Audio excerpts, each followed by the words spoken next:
کیا تکلیف ہو رہی ہے تم کو ہیں؟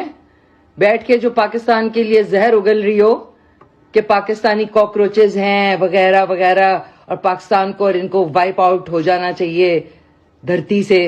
کیوں؟ تم آسمان سے اتری ہو. Look at your bloody career where you started from and how you came this far. یہ بھی تو بتاؤ نا لوگوں کو. آج تمہارے پاس پیسے آ گئے ہیں اور تھوڑا سا جو ہے خوشامد کر کے and you know what you been doing all these years, تو یہاں تک پہنچ گئی ہو تو پاکستان کو اور ہمیں یہ بول رہی ہو؟ How dare you. اپنے الفاظ اور اپنا ہیٹریڈ اپنے پاس رکھو. Pakistan has never hated any country and any citizens of any country. We've always been hospitable. ہم نے ہمیشہ لوگوں کو پیار محبت سے کیا ہے. اور اگر تم لوگوں کے پہلگام میں لوگ آ کے جنگلوں میں بھاگ گئے نا تو ڈھونڈو ان کو جا کے. پروف